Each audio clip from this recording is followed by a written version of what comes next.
Make sure your home is wheelchair accessible and get out your headbang counters.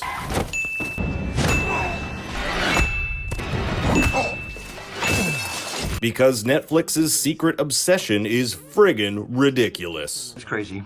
It's crazy. Now, I don't know about you, but when I was watching this, I got a total Lifetime made-for-TV movie vibe. You know, the kind made for stay-at-home moms while they drink an entire bottle of wine? And lo and behold, check out the credits for the writer-director of this film. It's all just made-for-TV movies. So let's throw reality out the window and dive into this crazy mess of a movie. I'm gonna start with a little dissection of the ending, and then point out the dozens of plot holes, inconsistencies, and just straight-up weird shit I found in this movie. Oh, for God's sakes, Jen, I am your husband.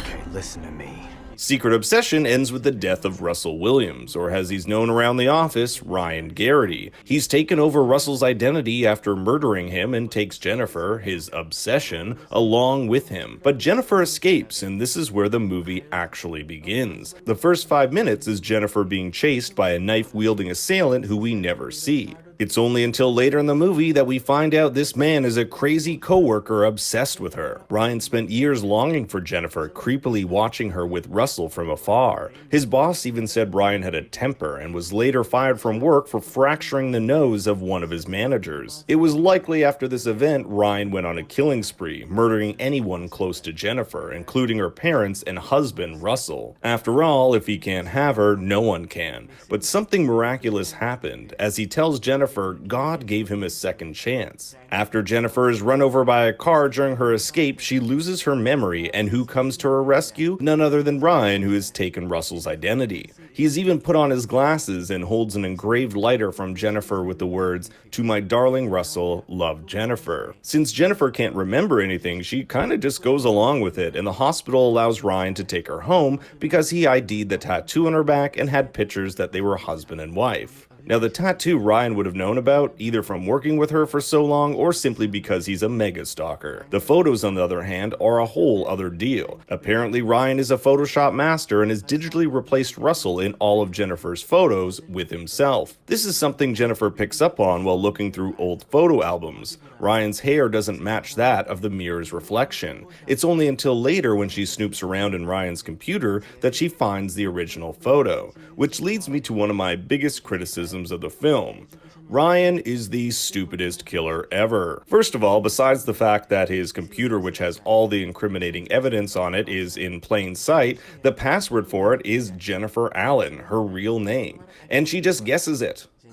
That was easy. Second of all these photos are stored in a folder called private. Come on, bro. If you're gonna hide shit on your computer, at least put it in a folder called taxes or something. But Ryan's incompetence, and in some cases insanity, doesn't stop there. We're just getting started. Ryan, who moments prior failed at kidnapping Jennifer, goes to the hospital without even knowing she's lost her memory.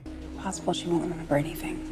Not only that, but this is where he starts posing as Russell, as evidenced in the security camera footage of him putting on these glasses. How did he know she had lost her memory before the doctors even did? But one of the most insane Ryan moments is when he straight up murders someone on their own front lawn, cracking their neck Steven Seagal style while a neighbor is mere feet away. It gets better. He buries the body at night, in plain view for Jennifer to see, and later, when she escapes and trips in the garden, his hand is clearly visible. Like, dude, you realize you need to bury the body under the ground, right? Oh, and what can I help you with at Home Depot today, sir? Oh, you know, just a giant sack of lye. So we know Ryan has made efforts to bury this random dude's body, get Jennifer a new phone, change the sign outside the house, but doesn't bother to dispose of Jennifer's parents or Russell, who's still in his trunk. He himself is even disgusted by the smell when he opens the garage. Long story short, he's terrible at covering his tracks. We also have Ryan with a security camera on Jennifer, but that's only brought up once and never comes up again, so it's really kind of pointless. Not only that, he's just sloppy, giving a fake address to the hospital, not showing up to the meeting he planned with the detective, and my personal favorite, cutting the internet's router. Like, you couldn't have just thrown out the cable, you had to cut it like you're a bomb diffuser in Hurt Locker. Let's not also forget that he's terrible at locking people up. Not only does Jennifer get out 3 times, once with a hairpin, second because he didn't tie her up properly, and third with a lighter, but he just locks Detective Page in a freezer with no real lock or weight put on top of it. But it's not just Ryan's actions that make no sense. There are countless examples of the plot completely riding off the rails. We have Detective Page in one scene downing a bottle of prescription pills, but we never know what those are for or how it affects him. If anything, it's about the disappearance of his daughter, who he makes presents for every year, and somehow saving Jennifer, he's able to overcome this and decides to donate all the toys. But it's so contrived and barely touched on that the emotional pull of it is hardly noticeable. Just like how there's one brief shot of him looking at a retirement pamphlet in the beginning, and then one line at the end that he's finally ready to retire.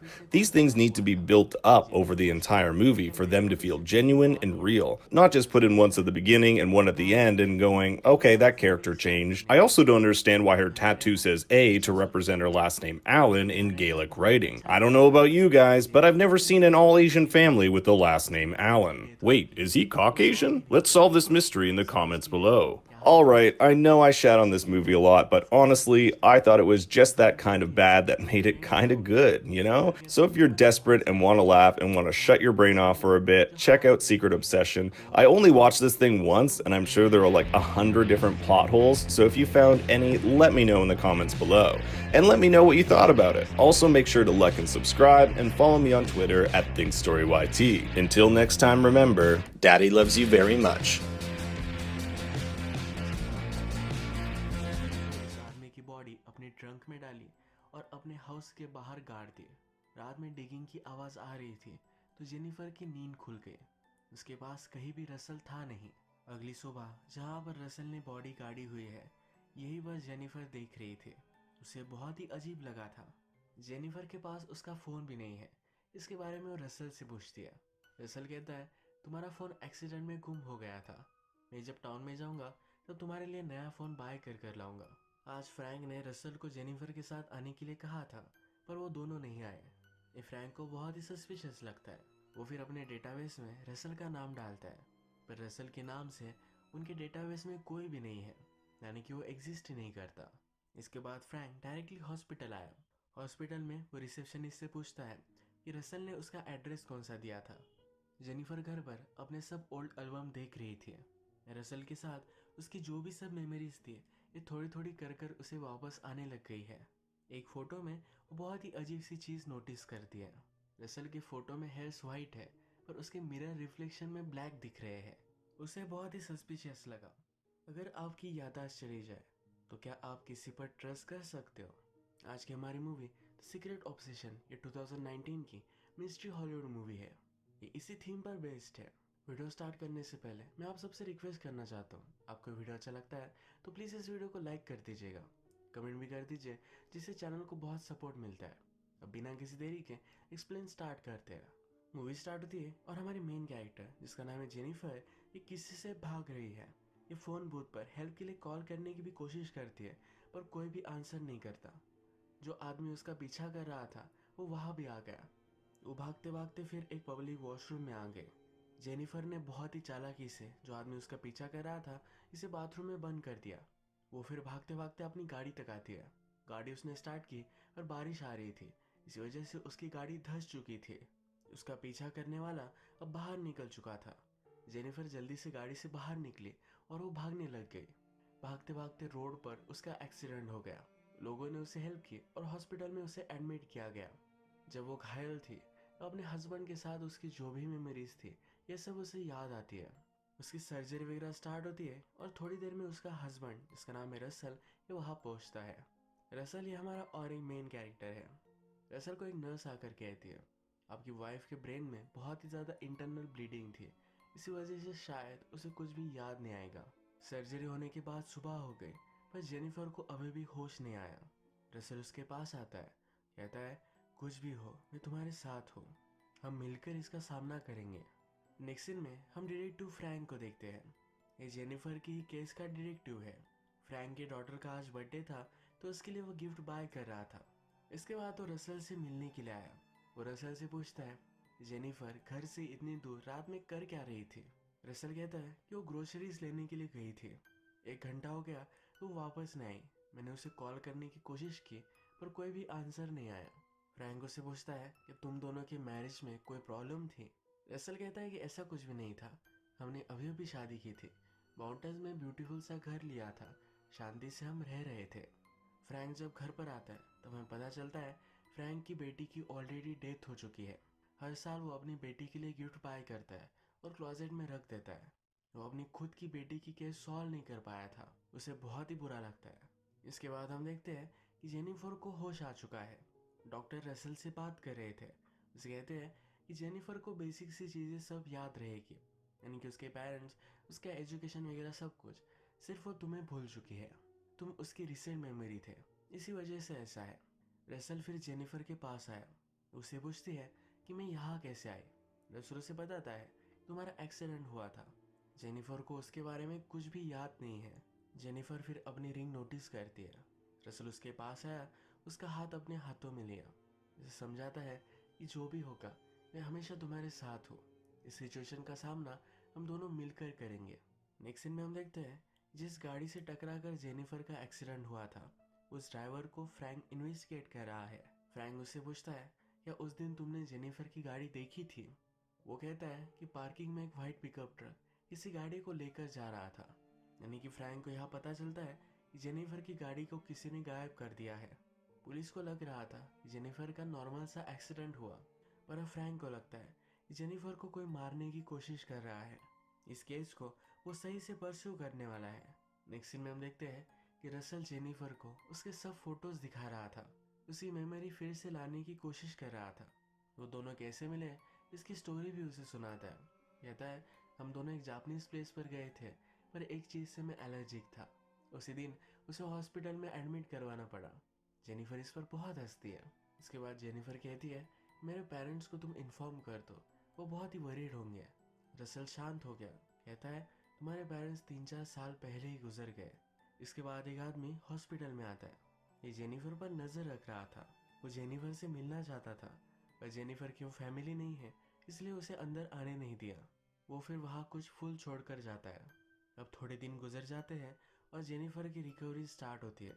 वो अभी भी wheelchair में ही थी, पर उसे अच्छा लगने लग गया था। रसल फिर उसे अपने घर लेकर आता है। ये बहुत ही बड़ा घर है, तो ये देखकर वो सरप्राइज्ड होती है। इस घर में रसल और उसके सब फोटोज वगैरह वो देखती है। सब जगह वो देख रही थी, तभी एक जगह पर कोई उसे मारने की कोशिश करता है। ये मेमोरी उसकी वापस आई। उसे कौन मार रहा था ये अब तक उसे पता नहीं है। जेनिफर को जल्द से जल्द उसका जो प्रीवियस रूटीन था ये फिर से कंटिन्यू करना है। रसल फिर उसे उठाकर बेडरूम में लेकर जाता है। नेक्स्ट डे रसल को फ्रैंक का कॉल आया। फ्रैंक जेनिफर से उसके एक्सीडेंट के बारे में कुछ बात करना चाहता था। रसल फ्रैंक से कहता है कि वो अभी अभी रिकवर कर रही है, उस पर ज़्यादा स्ट्रेस देना ये अच्छा नहीं होगा। फ्रैंक कहता है मैं उससे कुछ सिंपल सी क्वेश्चन पूछूंगा, ज़्यादा उसे स्ट्रेस नहीं आएगा। उसे उसने कल 11 बजे बुलाया हुआ है। ये जो सब बातें चल रही थी ये जेनिफर ऊपर से सुन रही थी। जब वे डिनर करते हैं तो इसके बारे में जेनिफर रसल से पूछती है कॉल किसका था। रसल कहता है कि बहुत दिनों तक मैंने छुट्टी ली थी, इसलिए ऑफिस से कॉल आया हुआ था। जेनिफर पूछती है क्या मेरे ऑफिस से कुछ भी कॉल नहीं आया। रसल कहता है कि तुम अब काम नहीं करते, हम दोनों फैमिली स्टार्ट करने वाले थे, तुम्हारा घर पर रहना एक अच्छा सोल्यूशन था, तुम्हें भी यहाँ रहना बहुत ही अच्छा लगने लगा था। जेनिफर को यह सब बातें अजीब लगती है। उसके पेरेंट्स की डेथ हो चुकी है, वो जॉब भी नहीं करती। उससे पूछती है क्या हम खुश थे। रसल कहता है ऑफ कोर्स हम खुश थे। जेनिफर भी बोलती है कि मेरे फ्रेंड्स तो होंगे। रसल कहता है कि तुम्हारे बहुत सारे फ्रेंड्स हैं, तुम्हारी एक बेस्ट फ्रेंड है जो हवाई गई हुई है, जब वो वापस आएगी तब उससे तुम बात करना। हमने प्रीवियसली देखा था कि जेनिफर के बारे में कोई आदमी इंक्वायरी कर रहा था। अब रसल को उसके बारे में पता चल चुका है, तो उसके पास वो पहुंचता है। ये आदमी रसल को बोलता है कि तुम कौन हो। कहता है मैं जेनिफर का हस्बैंड हूँ। एक डंडे से उसे मार डालता है। रसल ने फिर उस आदमी की बॉडी अपनी ट्रंक में डाली और अपने हाउस के बाहर गाड़ दी।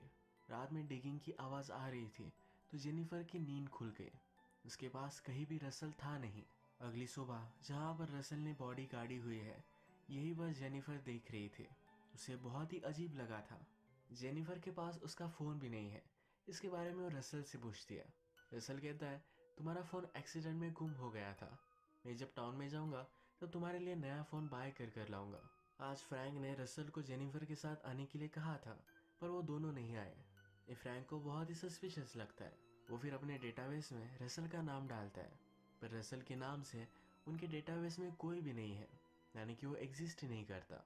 इसके बाद फ्रैंक डायरेक्टली हॉस्पिटल आया। हॉस्पिटल में वो रिसेप्शनिस्ट से पूछता है कि रसल ने उसका एड्रेस कौन सा दिया था। जेनिफर घर पर अपने सब ओल्ड एल्बम देख रही थी। रसल के साथ उसकी जो भी सब मेमोरीज थी, ये थोड़ी थोड़ी कर कर उसे वापस आने लग गई है। एक फ़ोटो में वो बहुत ही अजीब सी चीज़ नोटिस करती है। रसल की फ़ोटो में हेयर्स वाइट है, पर उसके मिरर रिफ्लेक्शन में ब्लैक दिख रहे हैं। उसे बहुत ही सस्पिशियस लगा। वो नीचे आई और रसल के सब फोटोज देखने लग गए।